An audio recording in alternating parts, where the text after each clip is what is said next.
திடீர் மரணங்கள் நமக்கு கற்றுத்தருகிற ஆனந்தங்கள் என்ன என்பது தொடர்பான ஒரு தலைப்பு போடப்பட்டிருக்கிறது. அன்புக்குரியவர்களே, உண்மையாக வாழ்கிற காலத்தை பார்த்தாலும் அல்லது ஒளிக்காலத்தில் நாங்கள் செறிவுள்ள தகவல்களாக இருக்கலாம், அல்லது ஊடகங்கள் வாயிலாக நாங்கள் பார்க்கிற தகவல்களாக இருக்கலாம். இன்றைக்கு திடீர் மரணங்கள் மிகைத்திருப்பதை பார்த்தோம். விபத்துக்களின் மூலமாக, குறிப்பாக விபத்துக்களினால திடீர் மரணங்கள் மிக அதிகரித்துக் அதிகரித்திருக்கிற ஒரு சூழ்நிலை பார்க்கிறோம். இரவு தூங்கினவர் அழகான மனைவியோட பிள்ளைகளோட உரையாடி கொண்டு பேசிக்கொண்டு உறங்கியவர் காலையில் என்ற செய்தியை பார்த்தோம். அண்மையில் ஒரு தகவலை பார்த்தோம். விமானத்தை ஓட்டிக் கொண்டிருந்த விமானி மரணித்தார். அதே போல் ஒரு பஸ் டிரைவர் பஸ்ஸை ஓடிக்கொண்டிருக்கிற பொழுது மரணித்து விட்டார். ஆரோக்கியமாக இருந்தவர்கள். இப்படி நாங்கள் நிறைய செய்திகளை பார்க்கிறோம். வீட்டிலிருந்து கடைக்கு போன கணவர் திடீரென்று நெஞ்சு வலி வந்தது, மரணித்து விட்டார். இப்படியான நிறைய செய்திகளை பார்க்கிறோம். இந்த செய்திகளில் மிக அதிகமானது இளவயது மரணங்களாக இருப்பதை பார்க்கிறோம். இளைஞர்களாக நல்ல துடிப்பாக இருக்கக்கூடியவர்களுடைய மரணங்கள் மிக அதிகமாக இருக்கிற சூழல் வாழ்கிறோம். எனவே இந்த செய்திகள் எல்லாம் எங்களை சூட நடக்கிறது என்றால் அதன் மூலம் நாங்கள் கற்றுக்கொள்கிற பாடங்கள் என்ன, அல்லது அவைகள் எங்களுக்கு சொல்லுகிற செய்திகள் என்ன? ஒரு மரணம், அது ஒரு சொல்லுவார்கள் எப்படின்னு சொன்னால், உலகத்தில் ஒரு மிகச்சிறந்த உபதேசி மரணம் என்று சொல்லுவாங்க. உலகத்தில் மிக சிறந்த எங்களுக்கு உபதேசங்களை சொல்லித்தரக்கூடிய அம்சம் ஒரு மவுத். இதனால தான் இஸ்லாத்துடைய கடமைகளில் பார்க்கும்போது தான் ஒரு முஸ்லீம் இன்னொரு முஸ்லீமுக்கு நிறைவேற்ற வேண்டிய கடமைகளில் ஜனாசாவின் பின்தொடர்தல். அந்த ஜனாசா குளிப்பாட்டத்தை பார்க்கணும், அந்த ஜனாசா சுமந்து செல்றதை பார்க்கணும், அந்த ஜனாசாவை அடக்கம் செய்கிறத பார்க்கணும். ஏன் இதெல்லாம் பார்க்கணும்? அன்புக்குரியவர்களே, இந்த உலகத்தில் அதிகார மமதையோடு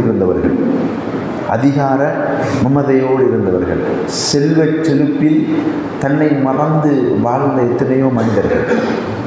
அதே போல் உண்ண வழி இல்லாமல், உடுக்க ஆடை இல்லாமல், உறங்க சரியான உறைவிடம் இல்லாமல், ஒட்டு போட்ட ஆடைகளோடும் ஒழுகுகிற குடிசைகளிலும் வாழ்ந்தவருடைய மரணங்கள். எல்லோருடைய ஜனாசாக்களும் வெள்ளை சீலையால் சுத்தப்பட்டு அந்த 6 அடி நிலத்துக்குள்ளே வெறுமனை வைக்கப்பட்டு விட்டு வருகிற அந்த நிகழ்வுகள் நாங்கள் எல்லோரும் பார்க்கணும், படிப்பினை பெறணும் என்பது. இப்போ இந்த அதிகரித்து இருக்கக்கூடிய இந்த திடீர் மரணங்கள் எங்களுக்கு சொல்லுகிற பாடங்கள், படிப்பினை என்ன என்பது தொடர்பாக குர்ஆன் சுன்னாவுடைய வழிகாட்டல் ஊடாக எங்களுக்கு இருக்கிற பாடங்களை நாங்கள் கற்றுக்கொள்வது தான் இந்த குறுகிய நேர இந்த உரையினுடைய பிரதானமான நோக்கம். அல்லாஹ் தஆலா அவனுடைய அருள்மறையில் சொல்லுகிற பொழுது, அல்லதி ஹலக்கல் மௌத்த வல் ஹயாத்த லியபுலுவக்கும் ஐயுக்கும் அஹ்சனு அமலா. அவன் எப்படியானவென்றால் வாழ்வையும் மரணத்தையும் படைத்தவன், வாழ்க்கையையும் மரணத்தையும் படைத்தவன். இந்த வாழ்க்கையும் மரணத்தையும் ஏன் படைத்திருக்கான் என்றால், லியபுலுவக்கும் உங்களை சோதிப்பதற்காக, நம்மை சோதிப்பதற்காக, ஐயுக்கும் அஹ்சனு அமலா அமல்களால் சிறந்தவர்கள் யார் என்பதை சோதிப்பதற்காக தான் என்ன செஞ்சிருக்கிறான், இந்த வாழ்க்கை மௌத்தையும் படைத்திருக்கிறான் என்று சொல்லுகிற ஒரு தகவல். அதே போல் இப்படி உயிர் கொடுக்கப்பட்ட, வாழ்வு கொடுக்கப்பட்ட எல்லா உயிரினங்களை பற்றி சொல்லுகிற பொழுது, லிக்குல்லி உம்மத்தின் அஜல், எல்லாத்துக்கும் ஒரு முடிவு, அஜல் ஒன்று இருக்கிறது, தவணை இருக்கிறது. எல்லாருக்கும் ஒரு முடிவு, தவணை ஒன்று இருக்கிறது என்று அல்லாஹ்வுடைய அருள்முறை சொல்கிறது. அந்த முடிவு, தவணை வந்து விட்டால் லா யஸ்தகிரூன சாத்தன் வலா யஸ்தக்திமூன், ஒரு செகண்ட் முந்தவும் மாட்டாது, பிந்தவும் மாட்டாதுன்னு நல்லா சொல்கிறாங்க. இப்போ எல்லாருக்கும் அஜல் என்ற ஒன்று இருக்குது. அதை இன்னொரு வசனத்தில் தான் மிக தெளிவாக சொல்லுகிறான், குல்லு நஃப்ஸின் ذائقத்துல் மௌத். அடிக்கடி நான் கேட்குற வசனம், ஒவ்வொரு ஆன்மாவும் நிச்சயமாக மரணத்தை சுவைத்தே ஆக வேண்டும், நிச்சயமாக மரணத்தை சுவைத்தவங்க. அப்போ எங்கள் எல்லாருக்கும் உலகத்தில் அல்லாஹ்வால் படைக்கப்பட்ட அத்துணை உயிரினங்களுக்கும் எந்த கருத்து வேறுபாடும் இல்லாமல் ஏற்றுக்கொண்டிருக்கிற ஒரு உண்மை, என்றோ ஒரு நாள் இந்த ஆட்டம் ஓட்டம் எல்லாம் அடங்கி போகக்கூடியது, நிச்சயமானது. இந்த மௌத்து இருக்குதுன்றது நிச்சயமானது. இப்போ இந்த மௌத்தில் இந்த உலகத்தில் உள்ள விஷயங்கள் இருக்குது. எங்களோட அதிகாரத்தை பயன்படுத்தி சில விஷயங்களை தடுக்கலாம், எங்களோட பணபலத்தை பயன்படுத்தி சில விஷயங்களை தடுக்கலாம், இன்னும் சில விஷயங்களை தள்ளி போடலாம், இன்னும் சில விடயங்கள் எங்களை நெருங்க விடாமல் பாதுகாப்பு அரணமைச்சு கொள்ளலாம், இன்னும் சில விஷயங்களை எப்போ நடக்கணும் என்று நாங்கள் சாய்ஸ் பண்ணலாம். இப்படி எங்களோட செல்வத்தை, எங்களோட அறிவை, எங்களோட அதிகாரத்தை, எங்களோடு இருப்பவர்களுடைய அந்த ஆளணியை வச்சு நாங்கள் என்ன செய்யலாம், உலகத்தில் இப்படி தீர்மானிக்கிற விஷயங்கள் நிறைய இருக்கிறது. ஆனால் எங்களுக்கு நிர்ணயிக்கப்பட்டிருக்கிற அந்த மரணத்துடைய விடயத்தில் அப்படி மரணத்தை விட்டு தப்புறத்துக்கு எங்கேயாவது ஓடி ஒளிந்து கொள்றதுக்கு வாய்ப்பு இருக்கான்னு கேட்டால் அல்லாஹ் சொல்றான், குல் இன்னல் மௌத்தல்லதி தஃபிர்ரூன மின்ஹு, நீங்கள் அதை விட்டு விரண்டோடி கொண்டிருக்கிற மரணம். அல்லாஹ் எவ்வளோ அழகாக சொல்லுகிறான், நீங்கள் அதை விட்டு விரண்டோடி கொண்டிருக்கிற மரணம் இன்னஹு முலாக்கைக்கும், நிச்சயமாக அது உங்களை வந்தடைந்தான், அது உங்களை சந்திக்கும்னு சொல்கிறான். லெக்கா சந்திக்கிறது, அது உங்களை நீங்கள் ஓடிட்டு இருக்கிறீங்க, அந்த ஓடுற பாதையிலே உங்களை சந்திக்கும். அது நீங்கள் எந்த மரணத்தை விட்டு ஓடிக்கொண்டிருக்கிறீங்களோ அந்த மரணம் நிச்சயமாக உங்களை சந்திக்கும். இப்போ விரண்டு ஓடி தப்பிக்கிறதுக்கு எங்கே வழி இல்லை, அது நிச்சயமாக சந்திக்கும். பாதுகாப்பான அரண்கள் அமைத்து கோட்டைகள் அமைச்சு அதுக்குள்ளே ஒழித்து தப்பலாமா, அல்லது இந்த நவீன தொழில்நுட்ப சாதனங்களை பயன்படுத்தி ஏதாவது ஒரு வழி செஞ்சு தப்பலாமா என்று கேட்டால் அல்லாஹ்வுடைய அருள்முறை சொல்கிறது, வலவ் குந்தும் ஃபி புரூஜி முஷையதா, நீங்கள் பலமாக கட்டப்பட்ட கோட்டைகளில் இருந்தாலும், பலமாக அமைக்கப்பட்டு வடிவமைக்கப்பட்ட கட்டப்பட்ட கோட்டைகள் இருந்தாலும் அது உங்களை வந்தடைந்தாகும் என்று சொல்கிறான் அல்லாஹ் தஆலா. இப்போ மௌத்து இவ்வளவு பாதுகாப்பான அரணமைக்கப்பட்டிருந்தாலும் இன்றைக்கு உலகத்தில் வாழ்ந்த சில மனிதர்களை பார்க்கிறோம், அவங்களோட அந்த சாப்பாட்டை டெஸ்ட் பண்ணுறதுக்கு பெரிய லேப் வச்சுருந்தாங்க. ஏன் அப்படி ஆரோக்கியம் கட்டுவிடக்கூடாது, 100 வருஷம் 150 வருஷம் வாழணும். அவங்க எங்கே போனாலும் அவங்கள சுற்றி அவங்கள டெஸ்ட் பண்ணுறதுக்குரிய டாக்டர்ஸ் 100 கணக்கில் போவாங்க. அப்படி 150 வருஷம் வாழணும்னு ஆசைப்பட்டாக்கள் 30 வயசு 40 வயசில் மடிந்து போனாங்க. இப்போ எப்படியாவது தொழில்நுட்பத்தை பயன்படுத்தியோ அல்லது பணபலத்தை பயன்படுத்தி பெரிய அரண்கள் கோட்டைகள் கட்டி மௌத்தில் இருந்து தப்பலாமான்னு கேட்டால் தப்ப முடியாது. அல்லாஹ் சொல்கிறாங்க, அது உங்களை வந்தடைந்தான்னு சொல்கிறாங்க. வலவு குந்தும் ஃபி புரூஜி முஷையதா, பலமாக கட்டப்பட்ட கோட்டையில் இருந்தால் முந்தடைந்தான்னு சொல்கிறாங்க. இப்போ மரத்தை ஒடிக்க மேலாது, பாதுகாப்பு அரணமைத்து தப்பித்துக்கொள்ளே மேலாது. சரி, அந்த எப்போ என்னுடைய மௌத்து வரும், எந்த இடத்துல வரும் நாங்கள் சாய்ஸ் பண்ணலாமா? உலகத்தில் மௌத்து வரப்போகுதுன்றக்குள்ள நான் இப்போ வெளிநாட்டில் இருக்கிறேன், என்ற தாய் தந்தையர்கள் அல்லது மனைவி பிள்ளைகள்லாம் வீட்டு இருக்கிறாங்க, அவங்களோட போய் ஒரு 2 நாள் 3 நாள் சந்தோஷமாக இருந்ததுக்கு பிறகு மௌத்து வரலாமா வரட்டும்னு நாங்கள் சூஸ் பண்ணலாமா? அல்லது இப்போ எனக்கு பிள்ளைகள் இருக்கிறது, குமரகாரியங்கள் இருக்கிறது, திருமணம் முடித்து கொடுக்கணும், வீடு கட்டணும், இன்றைக்கி நம்முடைய சமூகத்தில் சொல்கிற மாதிரி இதெல்லாம் செய்ய வேண்டியிருக்கிறது, இதெல்லாம் முடித்து பொறுப்பெல்லாம் முடித்ததுக்கு பிறகு மரணம் வரட்டும் என்று நாங்கள் தீர்மானிக்கலாமா? இப்படி வாலிபர்கள் திருமணம் முடிக்கணும், வாழ்க்கையை என்ஜாய் பண்ணணும், இதெல்லாம் பண்ணி முடிச்சுட்டு ஒரு 60 வயசில் என்று தீர்மானிக்கலாமா என்று கேட்டால் அல்லாஹ் சொல்கிறான், வமா தத்ரி நஃப்சுன் பிஐ அர்தின் தமூத், எந்த ஆத்மாவுக்கும் தெரியாது அது எந்த இடத்துல மௌத்தாகும்னு யாருக்கும் தெரியாது. ஆகாயத்தில் வருமா தெரியாது, கடலில் வருமா தெரியாது, நிலத்தில் வருமா தெரியாது, அல்லது தான் வாழ்கிற வீட்டுக்குள்ளே வருமா தெரியாது, பாதையில் வருமா தெரியாது, வெளிநாட்டில் வருமா தெரியாது. இன்றைக்கி நாங்கள் கேள்விப்படுறோம், அவர் வெளிநாட்டு பயணங்கள் ஃப்ளைட்டில் போனதே இல்லை, ஆனால் ஏறினார் ஃப்ளைட் வெடிச்சு சுதறியது என்று கேள்விப்படுறோம். ஃப்ளைட்டில் ஃபஸ்ட் டைம் ஒரு உம்ராவுக்காக ஏதோ ஒரு பயணத்திற்காக அல்லது தன்னுடைய பிள்ளை குடும்பம் வெளிநாட்டில் இருக்குது, பேர பிள்ளையை பார்த்துட்டு வரணும், பிள்ளையை பார்த்துட்டு வரணும், வெளிநாட்டுக்கு பயணம் போனார், ஃப்ளைட்டில் மௌத்தா போனார். அவருக்கு தெரியாது இந்த இடத்துல மௌத்து வரும் என்று யாருக்கும் தெரியாது. கடலில் மரணிக்கிறார்கள் சுற்றுலா போனவர்கள். நேற்று இன்றைக்கு 2-3 நாள் சில தகவல்களை பார்த்து வெளிநாட்டு பயணிகள் இலங்கைக்கு வந்தவர்கள் கடலில் தாண்ட மௌத்தாயிட்டாங்க. ஜோர்தானில் பிறந்தவருக்கு தெரியாது, இலங்கை கடலில் மௌத்தான்னு தெரியாது, இலங்கை கடலில் மௌத்து வரும்னு சொல்ல தெரியாது. கடலில் மௌத்தாகுமான்னு தெரியாது. வீட்டுக்குள்ளே நிம்மதியாக இருந்தவர் புதுசாக ஒரு வாகனத்தை வாங்கி பிள்ளைக்கு கொடுத்தார். அன்றைக்கு தான் பிள்ளை வாகனத்தை ஓட தொடங்கினாங்க. ரோட்டில் எக்ஸிடென்ட், மரணிச்சிட்டார். கேள்விப்படுறோம். இப்போ மௌத்து எங்கே வரும்னு தெரியாது. வீட்டில் இருக்கிற வருமா, என்ன நிலையில் வரும்னு தெரியாது. நான் தொழுது கொண்டிருக்கிற பொழுது வருமா, தர்மம் செய்து கொண்டிருக்கிற பொழுது வருமா, அல்லாஹ்வை தஸ்பீஹ் செய்து கொண்டிருக்கிற பொழுது வருமா, அல்லது தொழுகையை கடனாக வச்சுட்டு இருக்கக்குள்ள வருமா, வட்டி கொடுக்கக்குள்ள வருமா, ஹராத்தில் ஈடுபடும் பொழுது வருமா, போதை பாவித்து கொண்டிருக்கிற பொழுது வருமா, வியாபாரம் செய்து கொண்டிருக்கிற பொழுது வருமா, பெற்றோரை நோவினைப்படுத்தி கொண்டு அவங்களோட கோவிச்சு கொண்டு சண்டை பிடிச்சு கொண்டிருக்கக்குள்ள வருமா மௌத்து, உறவுகளை துண்டிச்சு வாழ்ந்து கொண்டிருக்கிற மௌத்து வருமா தெரியாது. சமூகத்தில் அழிவுகளை ஏற்படுத்துகிற ஒரு மோசமான மனிதனாக இருக்கிற பொழுது மௌத்து வருமா தெரியாது. இப்போ எந்த இடத்துல எந்த நிலையில் மௌத்து வரும் என்றும் யாருக்கும் தெரியாது. எந்த நிலையில மௌத்து வரும் என்றும் தெரியாது. ஆனால் நாங்கள் பார்க்குறோம், திடீர்னு வருதுன்னு பார்க்குறோம். எந்த நிலையில மௌத்து வரும் என்று தெரியாது. ஆனால் என் கண்களுக்கு காட்டுகிறான். எனக்கும் உங்களுக்கும் அல்லாஹ் கண்களுக்கு காட்டுகிறான். என்னை விட வயதில் குறைந்த ஒருவனுக்கு மௌத்தை கொடுத்து அல்லாஹ் காட்டுகிறான். 15 வயது வாலிபனுக்கு, சிறு இளைஞனுக்கு மரணத்தை கொடுத்து 20 வயது வாலிபன் இன்னும் பள்ளி பக்கம் திரும்பி பார்க்காம இருக்கிற வாலிபனுக்கு அல்லாஹ் படிப்பினை கொடுக்கிறான். ஆனால் அந்த ஜனாசாவுடைய தொழுகையில் ஆட்கள் நிறைஞ்சு வழிறாங்க. அடுத்த செகண்ட் பள்ளிக்குள்ள ஆட்களை காணல. பார்க்கிறோமா இல்லையா? தான் பெத்த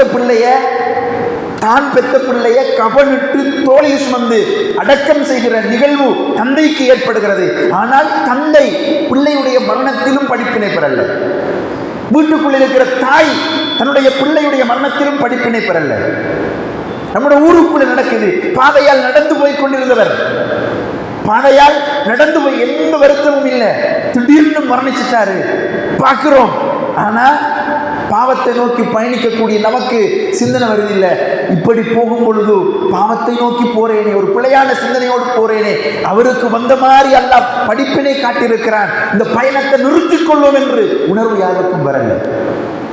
அது போகிற போக்குல மரணம் வந்து கொண்டிருக்கிறது. போகிற போக்குல மரணம் வந்து கொண்டிருக்கிறது. இப்ப நாங்கள் என்ன செய்யணும் என்று அல்லாஹ் சொல்றாங்க. என்ன செய்யணும்? மௌத்திலிருந்து தப்பையும் மேலாது, பாதுகாத்துக் கொள்ளவும் மேலாது, இடத்தை சாய்ஸ் பண்ணவும் மேலாது, எப்போ வரும்னு தெரியாது, அது எங்களை துரத்தி கொண்டிருக்கிறது என்றுதான் நல்லா சொல்லுகிறான். நான் கழிக்கிற ஒவ்வொரு செகண்டும் நான் மௌத்தை நோக்கி போறேன். மௌத்து என்ன நோக்கி வருகிறது, நானும் மௌத்தை நோக்கி போறேன், அதுவும் என்னை நோக்கி வந்து கொண்டிருக்கிறது. எப்ப எந்த இடத்தில் எந்த நிலையில் தழுவிக்கொள்ளும் என்று தெரியாது. எனவே அல்லாஹ் சொல்லுகிறான், ஒவ்வொரு ஆன்மாவும், ஒவ்வொரு மனுஷனும் எதை பார்க்கணும் என்றால், நாளை அடுத்த செகண்ட் எனக்கு மரணம் வந்தால் அந்த மரணத்துக்கு பின்னால் உள்ள வாழ்க்கைக்கு என்ன செஞ்சு வச்சிருக்கிறேன் என்பதை அவன் தனக்குள்ளாலேயே சுய பரிசீலனை செய்து பார்க்கட்டும். அல்லாஹ் சொல்லுகிற செய்தி, எனக்கும் உங்களுக்கும் சொல்லுகிற செய்தி. அன்பாளர்களே, பேசுகிறேன். நான் இந்த இடத்தில் இந்த மௌத்து வருமாக இருந்தால் நான் என்ன மௌத்துக்காக தேடி வைத்திருக்கிறேன்? கேட்டுக்கொண்டிருக்கிற நீங்கள் உங்களுக்கு இந்த இடத்தில் மௌத்து வருமாக இருந்தால் அந்த மௌத்துக்கு தயாராக எதையாவது தேடி வச்சிருக்கிறோமா? வீட்டில் இருக்கிற மனைவியை விட்டு போட்டு வந்திருக்கிறோம். எங்களோட பிள்ளை ரோட்டில் நிற்கிது, விட்டு போட்டு வந்திருக்கிறோம். வாலிபர்கள் அதே நிலையில் விட்டு போட்டு வந்திருக்கிறோம். நாடகம் பார்த்த மனைவி பிள்ளை பார்த்து கூட இருக்கிறாங்க. ரோட்டில் அரட்டை அடிக்கிற நான் பெத்த பிள்ளை என்னுடைய வாலிபன் அரட்டை அடித்து கொண்டு இருக்கிறான். அவனுக்கு இப்போ நான் வெளியே போக்கலை, இந்த பிள்ளையுடைய மரண செய்தி வருமாக இருந்தால் அந்த பிள்ளை என்னத்தை செஞ்சு வச்சிருக்கிறான்? ஒரு தந்தையாக எதை செய்ய சொல்லி அவனை வழிப்படுத்தி இருக்கிறேன். இதைத்தான் நல்லா சிந்திக்க சொல்கிறான். வல்தந்தோம் நஃப்சும்மா அத்தனத்தில் எவதின், அந்த மௌத்துக்கு பின்னால் உள்ள வாழ்க்கைக்காக எதை தயார்படுத்தி வைத்திருக்கிறோம் என்று அல்லாஹ் சொல்கிறார். அல்லாஹ் பார்க்க சொல்கிறார். அல்லாஹ்வுடைய ஒரு எச்சரிக்கை ஒவ்வொரு வெள்ளிக்கிழமையிலும் இந்த வசன மிம்பரில் எங்களுக்கு சொல்லப்படுகிறது. யையுல்லதீன ஆமனு தக்குல்லாஹ ஹக்க துகாத்திஹி வலா தமூதுன்ன இல்லா வ அன்தும் முஸ்லிமூன். இமாம் அவர்களே, அல்லாஹ்வை பயந்து கொள்ளுங்கள். ஹக்க துகாத்தி, அல்லாஹ்வை பயப்பட வேண்டிய முறைப்படி பயந்து கொள்ளுங்கள். வலா தமூதுன்ன, நிச்சயமாக சத்தியமாக நீங்கள் மரணித்து விட வேண்டாம். இல்லா வ அன்தும் முஸ்லிமீன், நீங்கள் அல்லாஹ்வுக்கு கட்டுப்பட்ட மனிதர்களாகவே அன்றி மரணித்து விட வேண்டாம். இந்த பயம் இருக்கணும் எனக்கு. இந்த வாழ்க்கையில் ஒவ்வொரு செகண்டும் அந்த பயம் வரணும். அடுத்த செகண்ட் மௌத்து வந்தால் அல்லாஹ்வுக்கு கட்டுப்பட்ட மனிதனாக என்னுடைய மௌத்து வருமா என்ற அந்த பயம் எங்களை எப்பவுமே அந்த உள்ளத்தில் அந்த உணர்வோடு இருக்கணும். நாங்கள் இந்த பயம் இருக்கணும், எப்பவும் இருக்கணும். அந்த பயத்தை எங்கள் மனைவிக்கு ஏற்படுத்துகிற, எங்கள் பிள்ளைக்கு சொல்லிக் கொடுக்குற நிலையை நாங்கள் ஏற்படுத்தணும். ஒரு முஸ்லீமாக வாழ்கிற பொழுது என்னுடைய மௌத்து வரத்தால் நான் அல்லாஹ்வுக்கு கட்டுப்பட்டவனாக என்னுடைய மௌத்து வரணும் என்று நபிமார்களுக்கு இருந்த இந்த பயம், நபிமார்களுக்கு இருந்த இந்த பயம். தவஃபனா முஸ்லிமன், அல்லாஹ்ட்ட துஆ செஞ்சாங்க, யா அல்லாஹ் முஸ்லீம்களாக எங்களை மரணிக்க செய்வாயாக, முஸ்லீம்களாக எங்களை மரணிக்க செய்வாராக. தாவூத் அலைஹிஸ்ஸலாம் அல்லது யாக்கூப் அலைஹிஸ்ஸலாம், தாவூத் அலைஹிஸ்ஸலாம் தன்னுடைய மரண படுக்கை இருக்கிற பொழுது பிள்ளைகளை கூப்பிடுறாங்க, கூப்பிட்டு கேட்குறாங்க, எனக்கு பின்னால் நீங்கள் யாரை வணங்குவீங்கன்னு கேட்குறாங்க. அவருக்கு தெரியும் அல்லாஹ்வை தான் வணங்கி கொண்டிருக்கிறாங்க, நானும் அல்லாஹ்வை தான் வணங்கி கொண்டிருக்கிறேன். ஆனாலும் தன்னோட பொறுப்பு கடமை ஒன்று இருக்குது, கூப்பிட்டு கேட்குறாங்க, எனக்கு பின்னால் யாரை வணங்குவீங்க? உங்களுடைய தந்தையுடைய இப்ராஹிம் அலைஹிஸ்ஸலாம், யாக்கூப் அலைஹிஸ்ஸலாம் இவர்களுடைய ரப்பான அல்லாஹ்வை வணங்குவோம். அல்லாஹ் பிரார்த்தனை செய்கிறாங்க, யா அல்லாஹ் மரணம் எங்களை தழுவி கொள்கிற பொழுது முஸ்லீம்களாக எங்களுடைய மரணத்தை அடைய எங்களுக்கு அருள் செய்வாயாக பிரார்த்தனை செய்கிறாங்க. எனவே நாங்கள் எப்போதாவது துவா செஞ்சுருக்கிறோமா? செல்வத்தை தாண்டி துவா செய்கிறோம், அறிவை தாண்டி துவா செய்கிறோம், ஆரோக்கியத்தை தாண்டி துவா செய்கிறோம், மனைவி குடும்பத்தோட சந்தோஷமாக இருக்கணும் துவா செய்கிறோம், பிள்ளைகளுடைய வாழ்க்கை செழிப்பதற்காக துவா செய்கிறோம், என்னென்னமெல்லாம் துவா செய்கிறோம், சுவர்க்கத்தை கேட்டு துவா செய்கிறோம். யாரெல்லாம் மௌத்து வரப்பட உனக்கு கட்டுப்பட்டவனாக, ஒரு சாலிகான அணியாக ஒரு நல்ல மௌத்தை எனக்கு தந்துடு, என் மனைவிக்கு கொடுத்துடு, என் பிள்ளைகளுக்கு கொடுத்துடு, என்னுடைய தாய் தந்தையர்களுக்கு கொடுத்து நாங்கள் துவா செய்வோமா? அன்பானவர்களே, நாங்கள் செய்ய கடமைப்பட்டிருக்கிறோம். இந்த மௌத்துடைய சிந்தனையோடு வாழ நாங்கள் கடமைப்பட்டிருக்கிறோம். எனவே இந்த மௌத்துடைய விடயத்தில் அல்லாஹ் சொல்லுகிற செய்தி, மௌத்துக்கு பின்னால் உள்ள வாழ்க்கைக்கு என்ன செஞ்சு வச்சிருக்கிறோம் என்பதை நாம் நீங்களும் பரிசீலனை செய்யணும். அதுபோல் ஒரு ஜனாசாவுடைய விவகாரம் தொடர்பான நபியவர்கள் பேசிக்கொண்டிருக்கிற பொழுது சொல்றார், மன் அஹப்ப லிகா அல்லாஹி அஹப்பல்லாஹு லிகாஹு, யார் அல்லாஹ்வை சந்திக்க விரும்புகிறானோ அவனை சந்திப்பதை அல்லாஹ்வும் விரும்புகிறான். உமன் கரிஹ லிகா அல்லாஹி, யார் அல்லாஹ்வை சந்திக்க வெறுக்கிறானோ அவனை அல்லாஹ்வும் சந்திக்க வெறுக்கிறான். என்ற கேள்வியை யாராவது அல்லாஹ்வை சந்திக்க வெறுப்பாங்களா? நாங்கள் வெறுக்கிறோமா? இப்போ ஆயிஷா ரலியல்லாஹு அன்ஹா கேட்குறாங்க, யார சொல்லலாம், நாங்கள் மௌத்துக்கு பயப்படுறதையா நீங்கள் சொல்கிறீங்க? மூத்தை நினைச்சு பயம் வருது, மூத்து எப்படி வந்து வரப்போகுதோ, எந்த நிலையில் வரப்போகுதோ, அந்த பயம் ஒன்று இருக்குது தானே, அந்த பயத்தையா நீங்கள் சொல்கிறீங்க? யார சொல்லலாம், லா யா பின்த் அபூபக்கருடைய மகளே, அதுவல்ல. ரெண்டு நிலையை சொல்கிறார்கள் அல்லாஹ்வுடைய தூதர் ஸல்லல்லாஹு அலைஹி வஸல்லம். ஒரு சாலிஹான அடியார், இன்னல் முஃமின் இதா ஹதரஹுல் மௌத், ஒரு முஃமினுக்கு அவருடைய மௌத்து வந்து அவன் சக்கராத்து இருக்கிற பொழுது, அல்லது காஃபிர் அல்லது ஃபாஜிர், ஒரு காஃபிர் அல்லது ஒரு கெட்டவன் தீய மனிதன் அவனுடைய மௌத்து வந்து சக்கராத்தில் இருக்கிற பொழுது, ஒரு சாலிஹான அடியானுக்கு சொர்க்கம் காண்பிக்கப்படும். அவரை சூழ வானவர்கள் அமர்ந்து கொள்வார்கள், பார்ப்பதற்கு அழகான தோற்றத்தோடு இருப்பார்கள், சொர்க்கத்துடைய கவஞ்சீலையோடு வந்திருப்பார்கள். அந்த சொர்க்கத்தின் கவஞ்சீலையில் சொர்க்கத்துடைய அந்த வாசம் வீசுகிற திரவியம் பூசப்பட்டிருக்கும். மலக்குள் மௌத் அவர்களுக்கு அருகாமையில் வந்து அமர்ந்து கொள்வார், பார்ப்பதற்கு ரொம்ப ரம்மியமான தோற்றத்தோடு இருப்பார். அப்படி ஒரு அழகை பார்த்திருக்க மாட்டான் அந்த மனுஷன், பார்த்தா நம்மளை மறந்து போய் ரசிச்சுட்டு இருப்போமே, அப்படி ஒரு தோற்றத்தோட மலக்குள் மௌத் வந்து பக்கத்தில் இருப்பார். வந்து சொல்லுவார், யா ஐயத்துஹன் நஃப்ஸு தய்யிபா, தூய்மையான ஆன்மாவே இஹ்ருஜி இலா ரஹ்மத்தின் மின் அல்லாஹி வ ரிதுவானிஹி வ ஜன்னத்திஹி, அல்லாஹ்வுடைய ரஹ்மத்தின் பக்கம், அல்லாஹ்வுடைய பொருத்தத்தின் பக்கம், அல்லாஹ்வுடைய சொர்க்கத்தின் பக்கம் வெளியேறி வா என்று அழைப்பு கொடுப்பார்கள். இந்த மனுஷன் நிலை என்ன தெரியுமா? அவனுக்கு சொர்க்கம் இது அவனோட தங்குமிடம் என்று காட்டுறார். மலக்குல் மௌத் இதுதான் உன்னுடைய தங்குமிடம் என்று சொர்க்கத்தை காட்டாரு. அதுபோல அழகிய மாளிகைகளை இந்த உலகத்தில் கண்டது கிடையாது, கற்பனை கூட பண்ணியது கிடையாது, அதுபோல இன்பங்களை நினைத்து கூட பார்த்தது கிடையாது. எனவே தன்னை மறந்து போய் வசித்துக் கொண்டிருக்கிற இன்பம் அது. இப்ப மலக்குல் மௌத் அதை நோக்கி வா என்று அழைப்பு கொடுக்கிறார். எந்த ஆன்மாதான் மறுக்கும்? அல்லாஹ்வுடைய தூதர் ஸல்லல்லாஹு அலைஹி வஸல்லம் சொல்றார், கண்ணை பற்றி முழிக்கிற நேரம் கூட இந்த ரூஹ் உடல்ல இருக்க விரும்பாது, இந்த ரூஹ் உடல்ல இருக்க விரும்பாது, உடனே வெளியேறும். நபி அவர்கள் சொன்னார்கள், சக்கராத்தில் சுப செய்தி சொல்றார். என்ன செய்தி தெரியுமா? அல்லாஹ்வுடைய ரஹ்மத்தின் பக்கம், அல்லாஹ்வுடைய பொருத்தத்தின் பக்கம், சொர்க்கத்தின் பக்கம் வெளியேறி வா என்று அழைப்பு கொடுக்கிற பொழுது இந்த ஆன்மா என்ன செய்யும்? இந்த சொர்க்கத்தை பார்த்து லைத்து போயிருக்கிற அந்த இன்பத்தில் உடனடியாக வெளியேறணும், உடனடியாக அல்லாஹ்வை சந்திக்கணும், அல்லாஹ்ட்ட போய் இந்த சொர்க்கத்தை பெறணும் என்று ஆசை கொள்ளும். சக்கராத்தில் இருக்கிற பொழுது அல்லாஹ் உடனடியாக சந்திக்கணும் ஆசைப்படுது. இதைத்தான் நபி அவர்கள் சொன்னார்கள், யார் அல்லாஹ்வை சந்திக்க விரும்புகிறாரோ, இப்படியான சக்கராத்தை யார் அடைகிறார்களோ அவர்களை சந்திப்பதை அல்லாஹ் விரும்புகிறான். சக்கராத், சக்கராத்துடைய சில மனிதர்களுக்கு வார கணக்கில் இருக்கும் சக்கராத், சில மனிதர்களுக்கு நாள் கணக்கு இருக்கும், சிலருக்கு மணித்தியால கணக்கு இருக்கும், சிலர்களுக்கு செகண்ட் கணக்கில் இருக்கும். ஆனால் சக்கராத் இருக்குது, சக்கராத் இருக்குது.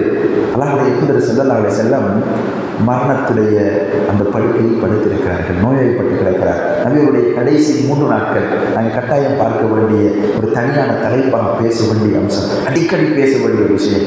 நபியவர்கள் நோய்வாய்ப்பட்டு கிடக்கிறார்கள். இப்போ சக்கராத்து நெருங்குகிற சந்தர்ப்பம். ஃபாத்திமா ரலியல்லாஹு அன்ஹா அருகாமையில் இருக்கிற பொழுது ஃபாத்திமா ரலியல்லாஹு அன்ஹா ஒரு செய்தி சொல்கிறாங்க. ஃபாத்திமா ரலியல்லாஹு அன்ஹா கடுமையாக அழுகிறாங்க, தேடி அழுகிறாங்க. ஃபாத்திமா ரலியல்லாஹு அன்ஹா திரும்ப ஒரு செய்தி சொல்கிறாங்க. ஒரு அளவு அழுகையை தேர்த்தி கொள்கிறார்கள். பின்னர் ஒரு நேரத்தில் கேட்குறாங்க, அல்லாஹ்வுடைய தூதருடைய அந்த சக்கராத் நெருங்குகிற சந்தர்ப்பத்தில் அல்லாஹ்வுடைய தூதரோடு பேசிட்டு கடுமையாக அழுதைகளே, என்ன காரணம்? அல்லாஹ்வுடைய தூதர் ஸல்லல்லாஹு அலைஹி வஸல்லம் அவர்கள் சொன்ன செய்தி ஃபாத்திமா ரலியல்லாஹு அன்ஹா சொல்கிறார். ஃபாத்திமா ரலியல்லாஹு அன்ஹா சொன்னாங்க, அருமை மகளே, உங்களில் 2 மனிதர்கள் அனுபவிக்கிற, உங்களில் 2 மனிதர்கள் அனுபவிக்கிற சக்கராத்துடைய வேதனையை நான் அனுபவித்துக் கொண்டிருக்கிறேன் என்று அல்லாஹ்வுடைய தூதர் ஸல்லல்லாஹு அலைஹி வஸல்லம் சொன்னார்கள். அல்லாஹ்வுடைய தூதர் ஸல்லல்லாஹு அலைஹி வஸல்லம் சொன்னார்கள், உங்களில் 2 மனிதர்கள் அனுபவிக்கிற சக்கராத்துடைய வேதனையை அனுபவித்துக் கொண்டிருக்கிறேன். கடுமையாக அழுதார்கள். அந்த நேரத்தில் தான் அல்லாஹ்வுடைய தூதர் சொன்னார்கள், லிக்குல்லி மௌத்தின் சக்கராத், ஒவ்வொரு மௌத்துக்கும் சக்கராத் இருக்குது. லிக்குல்லி மௌத்தின் சக்கராத், ஒவ்வொரு மௌத்துக்கும் சக்கராத் இருக்கிறது, ஒவ்வொரு மரணத்திற்கும் சக்கராத் இருக்கிறது அல்லாஹ்வுடைய தூதர் சொன்னார்கள். எனவே சக்கராத் நிச்சயமாக இருக்கிறது.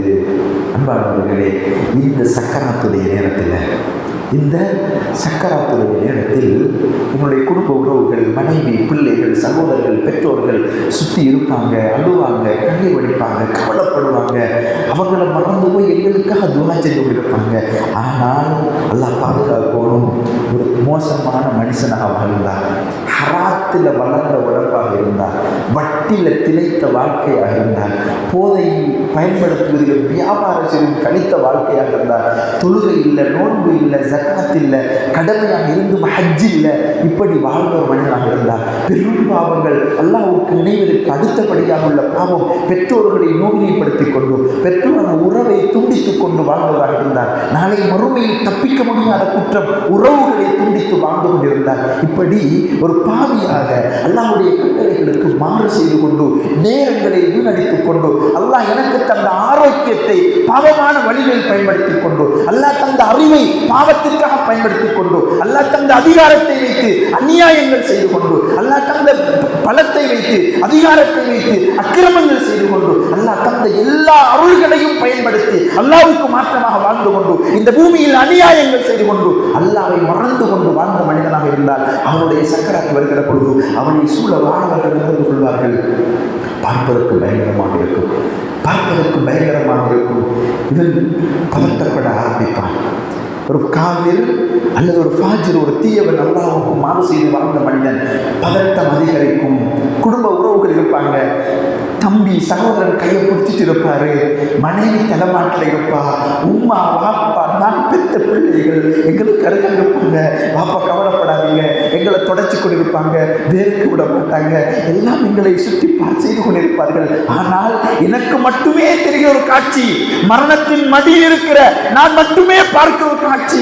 மலக்குமார்கள் என்னுடைய பார்வை கட்டுகிற தூரம் அமர்ந்து கொள்கிறார்கள், பயங்கரமாக இருக்கிறார்கள். அப்படி ஒரு கொடூரத்தை பார்த்தது கிடையாது. அந்த பயங்கரத்தை பார்க்கிற பொழுது பதட்டம் அதிகரிக்கும், வேர்க்க தொடங்கும், துடிக்க ஆரம்பிப்பான். மலக்குள் மௌத் வருவார், விகாரமான தோற்றத்தோடு இருப்பார், அச்சமூட்டுகிற தோற்றத்தோடு இருப்பார். நரகினுடைய கவஞ்சிலை கொண்டு வரப்படும், நரகினுடைய துர்நாற்றம் வீசுகிற கவஞ்சிலை. இவர் அதை பார்ப்பார், மலக்குள் மௌத்தை பார்ப்பார், துடிக்க ஆரம்பிப்பார். மலக்குள் மௌத்துடைய அழைப்பு வரும்,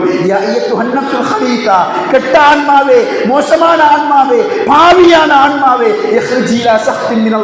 அல்லாஹ்வுடைய கோபத்தின் பக்கமும் அல்லாஹ்வுடைய தண்டனையின் பக்கமும் அல்லாஹ்வுடைய நரகத்தின் பக்கமும் வெளியேறுவா என்று மலக்குள் மௌத் அழைப்பு கொடுப்பார். இப்ப புரிஞ்சு கொள்ளும், காலோட காலை அடிக்கும், காலோடு காலை அடிப்பான், தொண்டை குழிக்குள் நெருக்கிக் கொண்டிருக்கும் அவனுக்கு அல்லாஹ்விடத்தில் கையேந்துவான். யா அல்லாஹ், அல்லாஹ்விடத்தில் கையேந்துவான். என்ன கேட்பான்? நான் புரிந்து விட்டேன், மலக்குள் மௌத்தை பார்த்து புரிந்து விட்டேன், அவருடைய அழைப்பை பார்த்து புரிந்து விட்டேன். நரகத்தை காண்பித்தார்கள் யா அல்லாஹ், அப்படி ஒரு வேதனையை கற்பனை செய்து பார்க்கல யா அல்லாஹ், தெரிந்திருந்தால் இப்படி வாழ்ந்திருக்க மாட்டேன் யா அல்லாஹ். நரகத்தை பார்த்து விட்டேன் ரப்பே, எனவே லௌலா அஃபர்தனி இலா அஜ்ரின் கரீம், யா அல்லாஹ் கொஞ்சம் அவகாசம் தான் யா அல்லாஹ், இந்த ரூஹை இப்ப கைப்பற்றாத. நான் புரிஞ்சிட்டேன், தெரிஞ்சிட்டது, அடுத்தது எந்த வாழ்க்கை என்று புரிஞ்சிட்டேன் யா அல்லாஹ், இந்த ரூஹை இப்ப கைப்பற்றி விடாது. கற்பனை செய்து பாருங்கள், சக்கராத்தில் நான் இருக்கிறேன் என்று கற்பனை செய்து பாருங்கள், என்னுடைய அமானிதம் என்னுடைய மனைவி இருக்கிறார் என்று கற்பனை செய்து பாருங்கள், என்னுடைய அமானிதம் நான் பெற்ற பிள்ளை இருக்கிறது என்று கற்பனை செய்து பாருங்கள், என்னை பெற்ற தாயும் தந்தையும் இந்த சக்கராத்தில் இருக்கிறார்கள் என்று கற்பனை செய்து பாருங்கள். அல்லாஹ் பாதுகாக்க வேண்டும். யா அல்லாஹ் கொஞ்சம் அவகாசம் தான், லௌலா அஃபர்தனி கொஞ்சம் பிற்படுத்தினான், அல்லாஹ் என்னை கொஞ்சம் பிற்படுத்தினா, தர்மங்கள் செய்து இபாதத்து செய்து நல்லவனாக வாரேன் யா அல்லாஹ், புரிஞ்சிட்டேன் யா அல்லாஹ், கொஞ்சம் பிற்படுத்து என்று அல்லாஹ்ட்ட மன்றாட தொடங்குவான். காலோட கால அடிப்பான், தொண்டைக்குழிய நெருக்கும், உடல் வேர்க்கும், பதட்டப்படுவான், அவன் அதிர்ச்சி அடைவான், அவனுடைய அதிர்ச்சியிலே மூழ்கி போயிருப்பான். அல்லாஹ்விடம் கெஞ்சுவான். அல்லாஹ் என்ன சொல்லுவான் தெரியுமா? வலையு அஹ்ரல்லாஹு நஃப்ஸன், எந்த ஒரு ஆன்மாவையும் நிச்சயமாக சத்தியமாக அல்லாஹ் பிற்படுத்தவே மாட்டான். இதா ஜா அஜலுஹா, அதனுடைய அஜல் வந்து விட்டால், உரிய நேரம் வந்து விட்டால், நிச்சயமாக சத்தியமாக அல்லாஹ் பிற்படுத்தவே மாட்டான் என்று சொல்லுகிறானே. எனவே அன்பான ஈமானிய உறவுகளே, இந்த நிலையை நான் நினைச்சு பார்க்கணும். என்னுடைய சக்கராத்தை, என்னுடைய மரண நேரத்தை நினைத்து பார்க்கணும். எனவே என்னுடைய மரணம் எப்போ வரும்னு தெரியாது. திடீர் மரணங்கள் எங்களுக்கு சொல்லுகிற செய்தி தான். எனக்கும் சக்கராத்து இருக்கிறது, அது திடீர்னு வந்துட்டா இப்படி ஒரு பாவியான நிலையில் அல்லாஹ்விடம் கெஞ்சுகிற, அழுகிற, துடிக்கிற நிலையில் வந்துவிடக்கூடாது.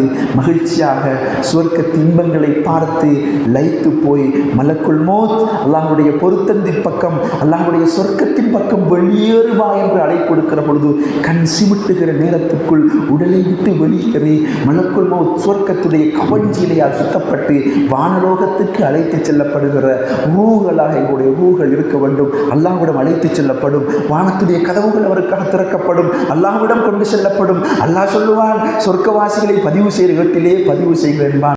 ஒரு பாவியாக இருந்தால் அல்லாஹ் பாதுகாக்க வேண்டும். அல்லாஹ்வுடைய தூதர் சொல்லுகிறார், அந்த நரகினுடைய கவஞ்சியிலே சுற்றி வானத்தை நோக்கி எடுத்துட்டு போவார் மலக்குள் மௌத். அந்த ரூஹ், அந்த மனிதன் பார்வை ரூஹை பின்தொடரும், பார்த்து கொண்டே இருப்பான். வானத்தை நோக்கி எடுத்துட்டு போகும், என்ற ரூஹை மலக்குள் மௌத் கொண்டு போறாரு என்று பார்த்து கொண்டே இருக்கும். வானத்தை நோக்கி எடுத்து சென்று வானத்துடைய கதவுகள் திறக்குமாறு தட்டப்படும். ஆனால் அல்லாஹ்வுடைய தூதர் வசனத்தை ஓதி காட்டுகிறார், யௌம லா துஃபத்தஹு லஹும் அப்வாபுஸ் ஸமா, அந்த பாவிக்காக நிச்சயமாக அந்த பாவிக்காக வானத்துடைய கதவுகள் திறக்கப்பட மாட்டாது. அல்லாஹ்வுடைய அருள்மிக்க வானத்தின் கதவுகள் திறக்கப்பட மாட்டாது. அல்லாஹ் பாதுகாக்க வேண்டும். எனவே அன்பான ஈமானி உறவுகளே, அல்லாஹ் எங்களுக்கு எங்களுடைய கண்ணுக்கு முன்னுக்கு இளவயது மரணங்கள், திடீர் மரணங்களை ஏற்படுத்தி எங்களுக்கு பாடம் கற்பிக்கிறான். படிப்பினை பெற்றுக்கொள்ளு, உணர்ந்து கொள்ளு. உன்னுடைய மௌத்துக்கு நீ தயாராகு. உன்னுடைய பிள்ளைக்கு வரலாம், அவர்களை தயார்படுத்து. உன்னுடைய மனைவிக்கு வரலாம், அவர்களை தயார்படுத்து என்று அல்லாஹ் எங்களுக்கு படிப்பினை சொல்கிறான். இதில் நாங்கள் பாடம் பெற்றுக்கொள்ளவில்லை என்றால், படிப்பினை பெற்றுக்கொள்ளவில்லை என்றால் அல்லாஹ் பாதுகாக்க வேண்டும். அல்லாஹ் ரஹ்மான் இந்த மரணங்கள் ஊடாக படிப்பினை பெற்று நாளை மௌத்துக்காக என்ன வழிபட்டாவது ஹலாலான நன்மையான விஷயங்களை செய்து மௌத்துக்காக நாங்கள் உட்படுத்தி வைத்துவிட்டு அந்த மௌத்துக்கு தயாரான வாழ்க்கையை வாழ்ந்து கடைசி நேரத்தில் சக்கராத் மலக்குல் மௌத் எனக்கு அருகாமையில் வந்திருக்கிற பொழுது கலிமாவோடு அஷ்ஹது அல்லா இலாஹ இல்லல்லாஹ் வ அஷ்ஹது அன்ன முஹம்மதர் ரசூலுல்லாஹ் என்ற கலிமாவோடு ரூஹ் பிரிந்து நாளை மஹ்ஷருடைய பெருவழியில் அல்லாஹ்வுக்கு முன்னால் எழுப்பி நிறுத்தப்படுகிற பொழுது அல்லாஹ்வுடைய மன்னிப்பிற்கும் கருணைக்கும் தகுதியானவர்களாக எழுப்பப்பட்டு எந்த தூதரை அதிகம் நேசித்தோமோ அந்த தூதரோடு நம்முடைய தாயோடு தந்தையோடு மனைவி பிள்ளைகளோடு ஜன்னத்துல் ஃபிர்தௌஸுடைய பூங்காவில் ஒன்றாக வாழ்கிற பாக்கியத்தை வல்ல ரஹ்மான் நம் எல்லோருக்கும் வழங்கியருள்வானாக. வஆஹிரு அல்ஹம்துலில்லாஹி ரப்பில் ஆலமீன். சுப்ஹானக்கல்லாஹு பிஹம்திக அஷ்ஹது அல்லா இலாஹ இல்லா அன்த அஸ்தக்ஃபிருக வ அத்தூபு இலைக்.